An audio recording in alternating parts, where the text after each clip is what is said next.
And hello everyone, welcome back to our new episode of the Three Whisketeers. My name is Jamie, I'm your host. This is Curtis, our angel-haired hipster. And she was so nice, we decided to do this twice. Here is the lovely Leah, as always, the happy Honduran Eddie. Oh my gosh, that's awesome. So, this week we have our favorite scotch. Favorite brand of scotch, correct? I don't know. I don't know if I have a favorite, but it is one of my favorites. It's one of the top five, right? You'd call it would you put it on the Mount Rushmore of scotches? I would say it's one of my favorite Highland scotches. Favorite Highland scotches. One of yours too, right? That's right. Mine also. We all agree. So, voila! We have the Glenmorangie Original. Yep. And this is my favorite Highland scotch. It's a Highland single malt scotch. It's called the Original because this is what it was supposed to be. And it's awesome. I like it. It's very smooth. And let me tell you a little bit something about it. The flavor is honey, sweetness fused with notes of citrus, vanilla, almonds, making it a delight, alluring, and very complex. I like it because it's very light. It's very easy to drink. And it was also perfected by the 16 men of Tame. So just like the Loch Ness monsters, they are also mythical creatures. Not really, but they just 16 guys that know what they're doing. And I hope to keep them around for a long time. Excellent. Yeah. And today with our food, we have a trail mix. Something to just different, try out. It's got almonds in it, it should, I think. So maybe we can blend the flavors together. So you decided that a good food match for one of our favorite whiskeys, something to just really show how fantastic Scottish Highland whiskey is, was to bring a bowl of nuts. That's right. Yeah, that's okay. Well, you know, I was thinking you'd do something like that. Yeah, you would. Liking it, right? So what I thought I would do is I'd, have a backup plan. Oh no! I didn't know that. Yes, I had a backup plan. So I brought us some wonderful Scottish shortbread to have with all our Glenmorangies that we're going to try. From the 16 men of Tame. No, the 16 men didn't make that. Oh, Sorry, no. Ann Booth from Mount Vernon made that. oh, It's very nice. losers. So, what's next? Oh, next we're gonna have a little tasting of my favorite Highland Scotch. Classic guys. Leah, would you like to tell us about the Glencairn glass? All I know is it's shaped like this, so the vapors come out so you can smell it. Very tasty. She's smarter than you two combined. Combined. Fine, yeah. Plus the 16 men of Tame. We like that. That was I do. made by them. And no, the Loch Ness monster is from the Highlands also. So it's like, I think that's kind of relevant. This is for Burnt Hands, of course.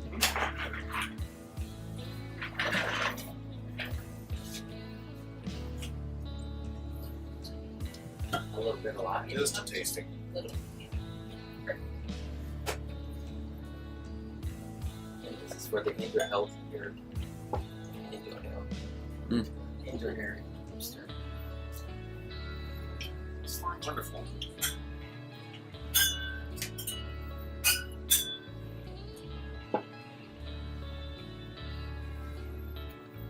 What do you think? Okay, this is your bottle. You brought it in. What did you decide? What do Well, you, I think the notes are the same as a description. I think it does have citrus. I think it's just has a very wonderful aroma and it's very smooth. It has a little bit of kick in there, but it's like doesn't kick you out per se. It really, I take a deep inhale in up to my nose, and it really hits my nose. Is that what everybody else is finding? Yeah. Yeah. Yeah. Which is what we should be having, right? Yeah, that's right. Yeah. So according to this, you have citrus, vanilla, and almond. And there's almonds in your nuts. What? It should be. Now, Glenmorangie, a lot of people seem to have a debate. What is the ideal Highland Scotch? Some people say this one up here, Highland Park, you can see it, Highland Park up here, would be the ideal of Highland Scotches. Mhm. I mean, Highland Park is a Highland Scotch. They make a lot of different varieties, and they're really wonderful. I personally have always favored Glenmorangie. I like Glenmorangie. I like all their different varieties. And even though it's called the original, it's actually not totally original because the casks that are used are American white oaks from Missouri, just like what do we call it? Ezra Brooks. Ezra Brooks? Ezra Brooks. They They use the same type of trees. I'm not sure if they're both from Missouri, but they use the same American White oak. the white oak, the American white oak. So when you drink the Ezra, you can definitely taste the similarity, but Glenmorangie kicks your butt. Mm. Jamie. I think this is my first time trying it, and I think it's pretty good. I don't. It's not smoky or peaty. Do you think that? I'm Oh, not there's a little bit. a little bit, but it's not as. Do you find that more in lowland scotches, or More in the Islay. okay? So that's in a different. But they all have a bit of smoke and peat in them because all the barleys from that single malt, they do burn some peat and the smoke rises through it, and there's some smoke and peat in there. But it's not Glenmorangie overwhelming. It's not nothing. This is a good one to start with for scotches. That if you're not into heavy smoke or peat, this would be a good one. I think that to start with. I would think so. It's not crazy smoke, but you definitely can taste it. Yeah. I think it's good. It's not too overpowering for someone that's not used to drinking. It's smooth. Yeah. I like it. It's good with the almonds. Let's break into some of this bread. This is a good palate cleanser. I think. Mhm. We're tapping into you with some shortbread. I would like a piece of shortbread, yes. Thank you. This is the first time I've ever had shortbread, so this is a treat. It's very good. Mm. Shortbread goes back in Scotland as far as the 12th century. They believe requires a lot of butter. Mary Queen of Scott was reputed as having a recipe for shortbread. So did William Wallace like shortbread? I have no idea. I never asked him. Oh, okay. Mm. You were from around that time, right? Oh yeah, I've been around that long. Yeah. Okay. Is his sword bigger than yours back then? Don't remember. He did hipsters tend not to carry swords. He was the one carrying the butter. But it's shortbread. He was the idea guy. Okay, final thoughts, Curtis. What's your ideas? What do you think? I had my first Glenmorangie back in about 1980. A friend went to Scotland and brought it back. This is really good, but I remember it being different.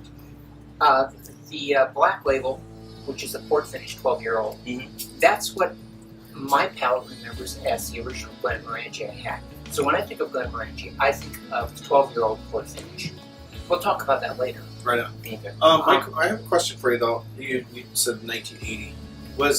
Since you were around at that time, and we joked about your age and everything, but when you were drinking at that time, was this stuff kind of readily available as it is now? We can go to any grocery store and buy a good Scotch or Glenmorangie. No, it really wasn't. A friend had gone to Scotland and brought it back. Oh my god. So you kind of had to know people to get decent Scotches. Well, I mean, we always were able to get like Johnny Walker's, a nice blended Scotch. There was a few things, Cutty Shark, J&B, but really good single malts weren't as available back then as they are now. Okay. And in the state of Iowa, anyway. Yeah. Yeah, That's so kind of interesting. and I worked for the state of Iowa Liquor Commission in the 70s. So I remember back then that there was not that large variety that there is now, and I really think there could be a larger variety. But then I kind of want a larger variety. Okay, what's your final thoughts? My final thing is this is actually, besides the Weller bottle that I got from Curtis, this is the first bottle I ever bought of a name that's just not a popular name. And I was very pleased with it. Obviously, I was advised by Curtis, and I was very happy with it. It didn't last me very long, and hopefully this one does, because I'm learning to savor things. And it's a wonderful wonderful bottle. It's smooth, and it's just, it doesn't kick you in the mouth. You have a final thought? As your first introduction to a decent Scotch, what do you feel? I like it. That's great. She likes it, ladies and gentlemen. And on that note, Britannia, will you take us out? Do I have to? You absolutely do. A new tradition we're going to start to this episode. All for one. And One for all. Thank you.